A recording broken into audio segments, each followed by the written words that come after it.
Hi, guys. Steve Moran here, and I'm so excited today to be talking to Kim Campbell, the widow of the music legend Glen Campbell. I want to give just a little bit of background. Glenn spent his last months at a wonderful, fantastic memory care community in Nashville, Tennessee, called Abe's Garden, and Kim is on the board there, and I'm on the board there, which is how I first got to know Kim. And we've had lots of great conversations. I watched her as she walked some of those last months with Glenn, and I had so much admiration for you, Kim, in terms of how you handled that with such grace and dignity and love.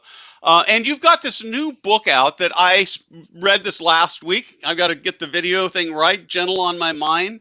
And it's such a powerful story of from when you first met Glenn in your 20s until he passed away from Alzheimer's. So what I'd like to do today is our audience is going to be, as you know, is going to be primarily people who are working in the senior living industry.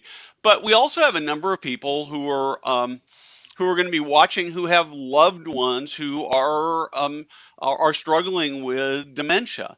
And it's fascinating. I went through, and I've talked about it publicly, but my mom had a stroke. She didn't really have dementia, but she had really compromised cognition and some of the things that happen with dementia. And I thought I was an expert about this stuff until it actually happened to me, and I learned how much stuff I didn't know. So I'm going to start by you describe your journey with Glenn as he went into dementia as being a bit like living the movie Groundhog Day. Can you talk a little bit about that?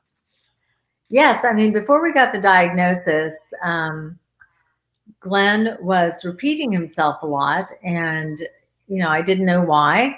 We'd ask the same question over and over and over again, and each time I'd give the same answer. And a couple minutes later, the same question, I give the same answer, and I started to wonder, are you really listening to me? What is going on? And it's very frustrating at first. And when we finally got the diagnosis, it was a relief to know that what the cause was, but it was also terrifying to get a diagnosis of Alzheimer's. And I didn't really know what that diagnosis meant. At first I just thought it was losing your short-term memory and then, gradually losing some of your long-term memory, but it's so much more than that. I never dreamed all the different things I'd be facing. Glenn lost his ability to understand language or to use language. He couldn't reason. He had no logic. He became, he didn't know daytime from nighttime, and he became combative in the end. So there was so much more, even your vision, spatial understanding, and his hearing, everything became very compromised. It was very difficult for Glenn to understand the world around him. And I became his eyes, his ears, his nose, his brain for him. So it was definitely a partnership. Alzheimer's affects the entire family, and many times caregivers become the second victims of the disease because they neglect their own health. They're under a lot of stress. They're very fatigued, and depression, that we all know that depression can make you ill. So I was very concerned about myself at the same time. It was a very difficult journey. So you had sort of these two very almost polar opposite things going on in terms of family, right? So your kids that you had with Glenn, and I mean the story you tell about their support and they're moving in and really putting their lives on hold is really is amazing. And then of course you had some of Glenn's kids who were just doing terrible things to you, right? Yeah, And I read, as I was reading that, my heart just broke about it. So one of the things that you actually told a bunch of very interesting stories about um, Glenn doing non-normal, I don't know whether I dare say bizarre, but just non-normal kinds of things. You've talked about the Pepto-Bismol thing, which is a wonderful, wonderful story. I'm not going to talk about that one today. You got to go read the book to do that. But I was really fascinated by the idea that he was a big golfer, and that as it progressed, he'd go out and start hunting golf balls. And you said one time he brought home 75 golf balls and then started writing notes on them. Yes. And so, how did you deal with that? Well, when you're taking care of someone with Alzheimer's, if they find anything that interests them and that can keep them busy for an hour so that you can get into the kitchen and, prepare a meal or just sit down and read a book or something like that, just to give yourself some me time, then it's wonderful. So I encouraged Yeah. it. Yeah, he came home. He had this friend named Dante Rossi, who took him golfing 5 days a week. And that was such a blessing to me. Glenn loved being out in the fresh air and gave me about 5 hours of time to do things for myself. But yes, they came home one day and Glenn's pockets were just bulging with golf balls. And he didn't care anything about playing golf at that point. He just wanted to find golf balls. And so they were in and out of the bushes, and Dante actually got poison ivy from that golf outing that day. But then Glenn would sit and he would write messages on the golf balls because he wanted to use those same golf balls. He said, if they ever get lost again, I want the person who finds this ball to read my message. And so the messages were, God loves you. God is love. Love the Lord. And then he'd sign it Glen Campbell. And so I've got big bags of these golf balls and they mean so much to me. But it was really fun. He was so happy just to sit there and sign those golf balls. And that brought him a lot of joy. And I think that was kind of his ministry, was to send those messages out into the world. And I thought that was really beautiful. So there are two things I really like about that story. One of them is though that I want to get into music a little bit, but the thing I want to sort of hit on with that particular story is that we tend to, in senior living, and I think even more so in dementia care, we tend to sort of have an entertainment model for residents. And it's amazing to me that even as advanced as his dementia was, that here he was trying to do something to give back, to have this purposeful life. And to me, that's just such a powerful thing as to how important it is for us to try to do that in senior living. So I don't know if you have any thoughts on that. And then I want to jump into talking about music and the impact it had on him as his dementia progressed. Yeah, I think you're absolutely right.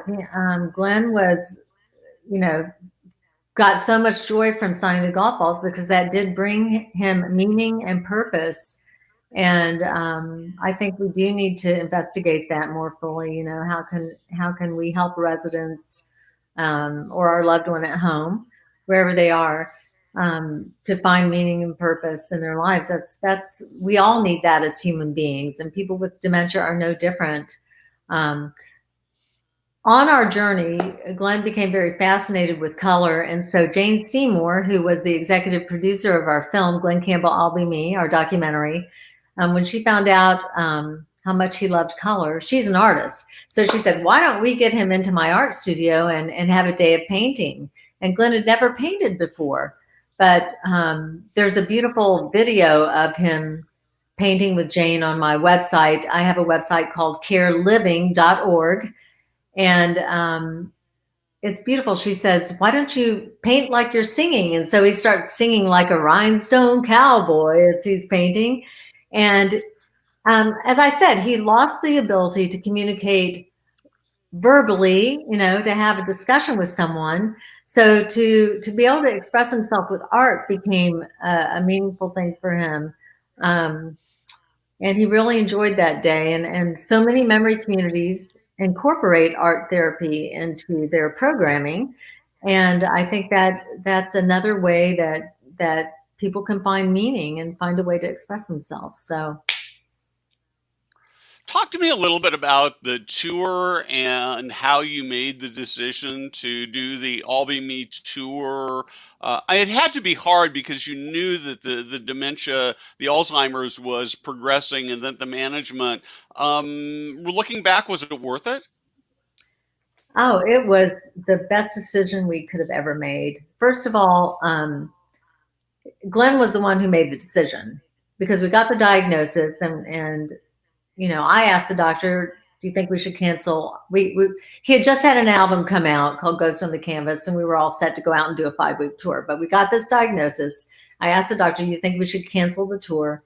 And the doctor said, you know, if he's still able to play and he enjoys it, I think it'd be really healthy for Glenn, because music engages all the different regions of your brain at once. And that activity and that stimulation can activate something called neuroplasticity, and so it can help the neurons find new pathways and develop new neurons too. So the doctors all agreed that continuing to make music and listen to music, so active and passive, probably helped Glenn function better longer, both intellectually and socially, than if he had just quit and gone home and, you know, secluded himself. And it was a way that we could celebrate his life with him while he was still able to appreciate that. And it was just such a joy, such a blessing to be out making music. And music is one of the last things that people lose. You know, it's so deeply embedded, and it brought him so much joy. It brought us joy to be with him, and we were like rejoicing together. So, but it was his decision to go public with the diagnosis. It was his decision to keep touring and making music. But we all knew that the day would finally come when Alzheimer's would win. And we were prepared for that at any point that we felt like things were going south and it was going to be an embarrassment to him, or it would, you know, just make the fans sad. We never reached that point. Our very last show we did have a little, you know, problem right at the beginning. The first 15 minutes were really rough, but then he kicked back in, came around, but we knew at that point it was time to stop. But we were only supposed to do 5 weeks, and it turned into 2 years of touring. So That's amazing. That really is amazing. And I think Well, I was going to go say, ahead. getting an early diagnosis is so important. It's of such benefit to the entire family. It gives you a chance to prepare, to tell your loved ones, you know, how you would like to be cared for. It gives your family the chance to embrace you and celebrate you. And Glenn telling the world that he had Alzheimer's gave the world a chance to honor him and to show him how much they loved him and appreciated him. And he, you know, because it was so early, he had the ability to receive that love. And that was just such a beautiful thing. I think I'm so proud of him, because I think he helped remove the stigma of getting that kind of a diagnosis. And I think he encouraged a lot of people that you can still, you know, have a fulfilling life in the early and middle stages of that disease. And he opened up a national conversation about the disease, which formerly was kind of kept in the shadows and quiet. So one of the things that really impressed me in watching the movie and just hearing you talk about this is that it seems as if the public, the fans, were almost universally, or maybe universally, supportive and appreciative of this big risk that you took. Did you come across any negativity at all? Did you get people who'd come to you and say, "Why are you doing this?" No, I think it was very evident how much Glenn enjoyed it. Yeah. He did interviews. He talked about it. We had people, you know, they were able to ask him anything they wanted. He was an open book. And we had doctors that were also singing his praises for his bravery and his humility, you know, to go out and just make himself that vulnerable. It was a beautiful thing. And I think most people were embracing that and rooting for him. He was like Rocky with a guitar. And I Yeah, think the yeah, I think yeah. the world loved him for that. And I know that, you know, so many families that were going through it felt like we were, by making that documentary, we were telling their story too. And so they were so thankful because most people who have a loved one with dementia think that their neighbors, their family members, their coworkers, there's no possible way they could understand what they're going through. So hopefully our film helped, you know, other people know that caregivers need compassion, they need support, and it's a difficult journey. And I think it helped everybody all the way around. Yeah. It's a real testament to being willing to actually talk about how you're facing these things and struggling with them. And I mean, there's no way to for you, of course, for sure to tell, but it sounds like in every sense of the word, you're being willing to, and Glenn being willing to be open and talk about it, made the journey less bad than it would have been if you tried to hide it. You talk, I want to talk about a couple more of your sort of difficult times. So you talk about one time where you went to take him up to bed, I think it was, and he didn't recognize you and didn't know who you were. How did that feel, and how did you process that? Yeah, it happened right after we ended our tour. Um, we were settling in, trying to create a schedule that gave him a rhythm, and you know, with the golfing every day, and trying to find little hobbies for him to do around the house, and just settling into, you know, we knew we were entering another phase of this disease, you know, another stage. We were entering the late stages, and you know, that's a fear that you live with. Fearing that your loved one's not going to recognize you is a fear that you live with every single day. And so one night we had dinner together, and Glenn was sitting in the living room where I could see him, and I was cleaning up the kitchen. And after I cleaned up, I went over to take him upstairs to go to bed. And he looked at me and he said, "Who are you?" And you know, I didn't want to overreact. I said, "It's me, Kim. I'm your wife." And I could tell he really didn't, it wasn't registering, but he was going to trust me.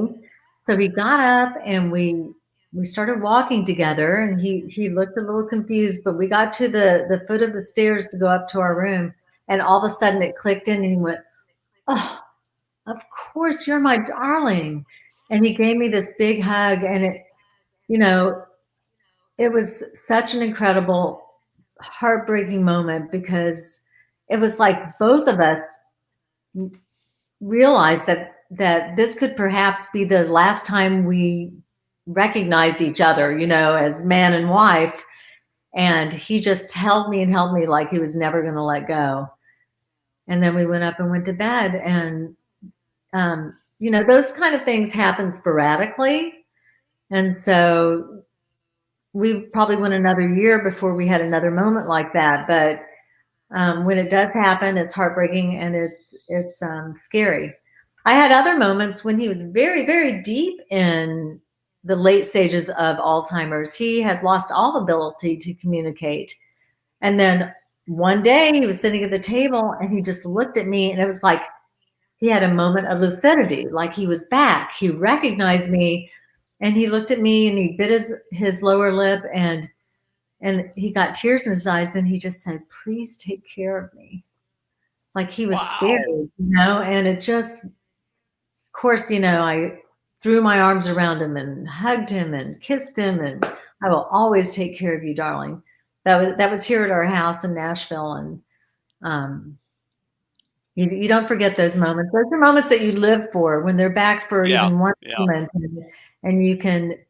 I felt like I was saying goodbye and saying goodbye and saying goodbye because each time you say goodbye, you don't know that that's your last time. But for so many years, and the mourning and the grieving of losing your loved one is just an ongoing, like you asked me earlier about Groundhog Day, the movie Groundhog Day, where you feel like you're reliving the same day over and over again. I felt like I was saying goodbye over and over and over again.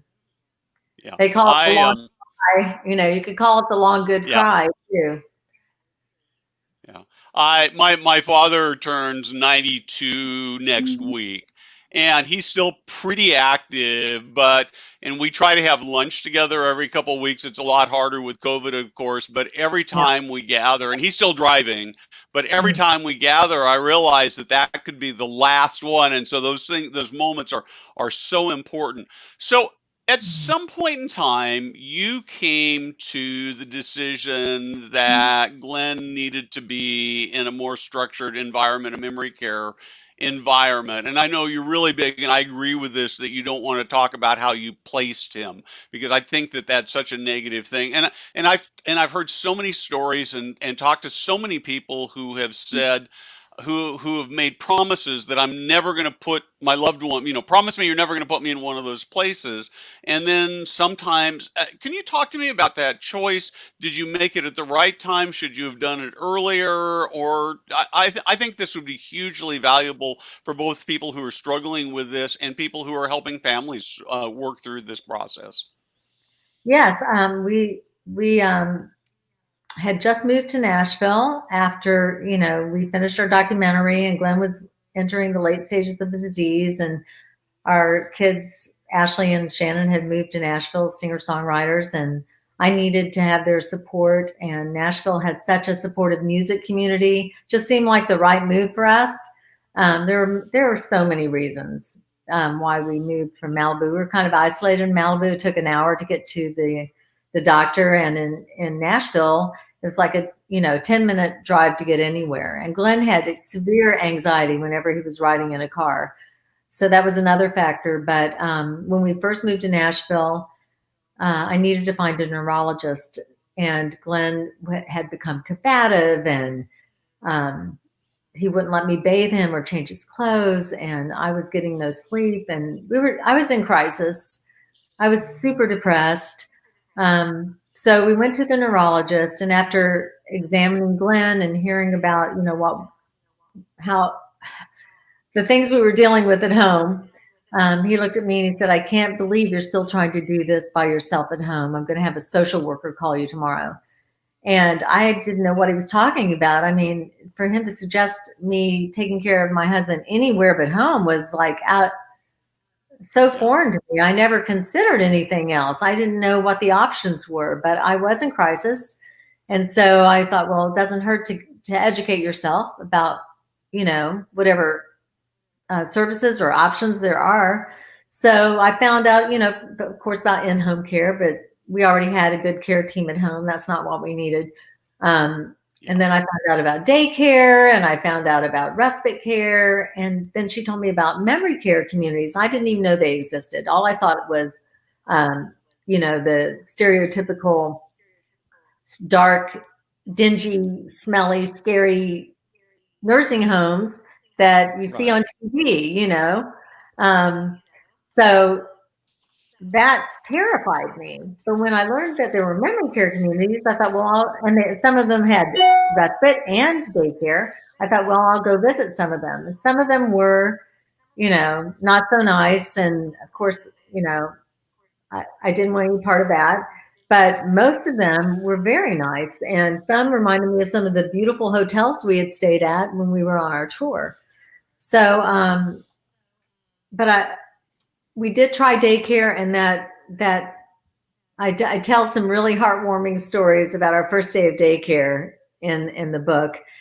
And then we tried respite, and Glen just loved it. He loved being around other people. At home, he was always trying to escape, always trying to get out of our yard, out of our house. But there, he had so many friends, so many people to talk to. And he just seemed so much calmer in a community. So I never say I put my husband in a community. I never say I placed him somewhere. I say our family joined a memory care community because it became my community too. And I was there every day with other families on the same journey. And we laughed together, cried together, prayed with each other, supported each other. And it was such an incredible blessing to be a part of a great community. Another thing I like to say is that, you know, when you get into the late stages of the disease, a quality memory care community should be your first choice, not your last resort. Don't wait until you're in crisis to you know, do your research. Do your research ahead of time so that you know what your options are if you need them. I have many friends who have been able to take care of their loved one at home throughout the entire journey, and that's absolutely wonderful and fabulous. But every situation is unique. And for us, Glenn was much more content, had better quality of life um, in a memory care community, and so did I. So Alzheimer's affects the entire family. My children had, you know, Ashley was 27 years old, still living at home because she had to not only take care of Glenn, but to take care of me because I was so Yeah. tired and depressed, and um, she was worried about my health. So, you know, it took about a decade out of the kids' lives, you know, as far as them be able to pursue their own careers and relationships and romance, whatever it was. I mean, everything revolved around Glenn and Alzheimer's. So it's an all-consuming illness. Yeah. So how are you kids doing now? They are doing great. Cal, yeah, all of them are fantastic musicians, and our oldest one, Cal, got a dream job touring with Beck um, until COVID hit. That is, so that was a bummer to not.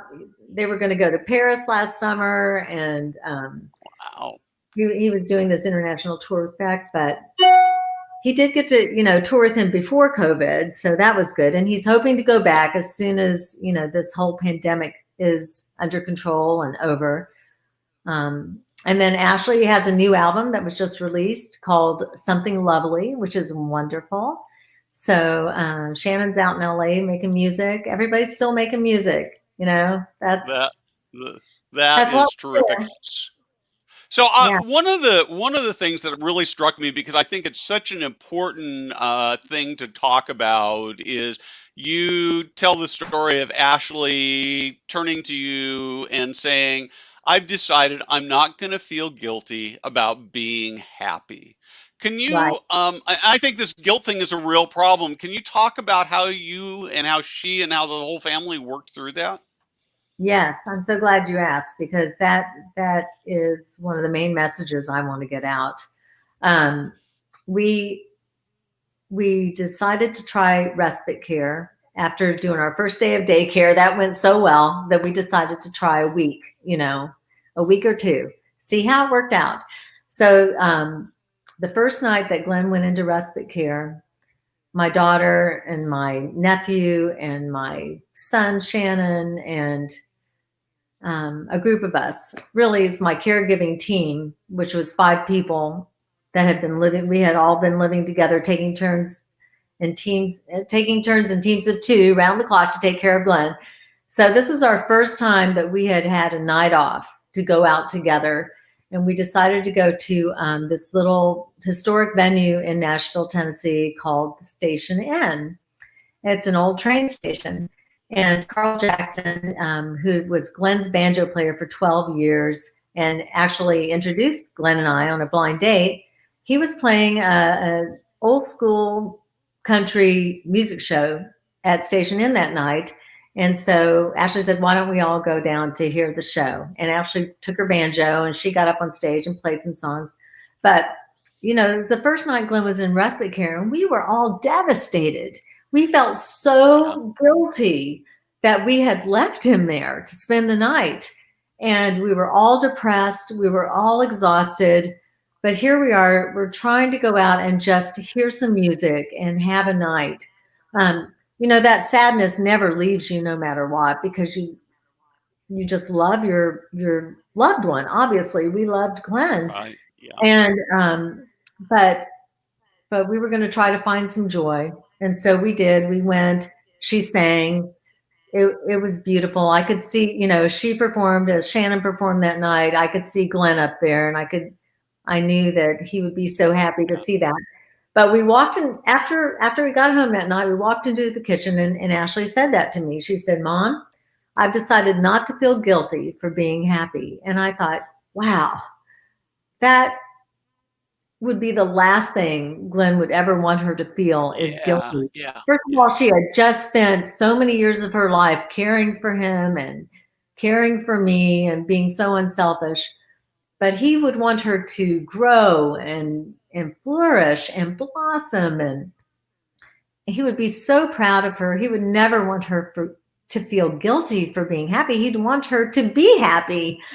And so many people just, I think, misidentify their feelings, and they reach for a word like guilt instead of saying, "I'm so sad, I'm heartbroken." Of course you are, but you shouldn't feel guilty when you're doing the very best you can to care for your loved one. You're doing what's best for your family, and you have to take care of yourself too. You shouldn't feel guilty for that. You are important too. And if you don't take care of yourself, you won't be a good caregiver. You won't be cheerful. You won't be loving. And if you get sick, then you're not going to be a good caregiver. You know, you can't be a good caregiver if you yourself are sick. So you should never feel guilty for doing the very best you can. And we all were.